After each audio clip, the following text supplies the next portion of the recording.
Kita tak dapat ngai, kita order je lah. Pasal ngai tak dapat. Okay guys, hari ni aku nak buat benda yang paling aku malas nak buat. Sebabnya aku sayang nak jual ni. Ikan dalam ni member aku Tori. Kalau orang Kuantan dia tahu lah, Zaman Tori, kedai Zaman Tori tu, dia nak beli ikan ni. Dah lama sangat dah dia minta. Untuk tidak mengecewakan dia, aku layan je lah. Jom, kita pergi hantar. Okay guys, on the way Zaman Tori. Tak payah oksigen pun, macam tu je aku bawa. Sebab Zaman Tori dengan rumah aku ni tak sampai pun 300 meter. So sekejap je lah. Kalau korang nak cari ikan guys, korang jangan tanya aku, korang tanya member aku seorang lagi. Dia ada banyak ikan. Nama dia Soleh, nanti aku letak lah dia punya Facebook dengan TikTok. Dia selalu buat live. Dia banyak ikan sebarau. Tapi ikan sebarau dia dah habis. Tu sebab Tori ni nak beli dengan aku ikan ni. Dia nak letak dalam aquarium dia.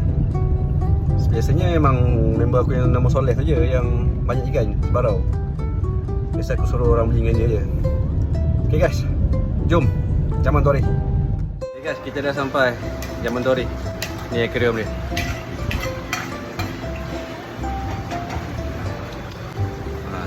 Ikan dalam kereta, tunggu dia sekejap. Tu kelah. Ni kosong. Dia tak ikan kat sini. Ini orangnya. Aquarium ni Tori? Kita tak dapat ngai, kita order je lah.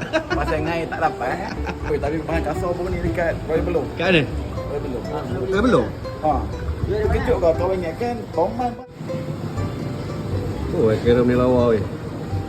Ada kelah, baru ada kelah 2 ekor, jelawat 2 ekor. Banyak tamalian ceko. Aquarium yang nak letak ikan yang aku nak hantar tu kat sini. Dah letak lah 4 ekor sebarau ni. Baru letak 4 ekor, sauk tak ada. Sauk tak ada, Tori pergi ambil sauk sekejap. Lepas tu dia suruh kita order makan. Kita nak order makan lah. Makan dulu. Okay guys, settle. Semua ikan selamat transfer. Ke laut kat sini. Lepas tu dapat makan guys. Makan. Ni luas lagi ni Tori, kena letak lagi ni. Tak nampak kewujudan dia. Ya, betul lampu Tori. Lampu tak Lampu kena terang lagi. Sama lampu je dia boleh tak? Boleh, tak banyak. Sama 2 butir lagi kan? Suka dia main kat kayu ni. Suka sangat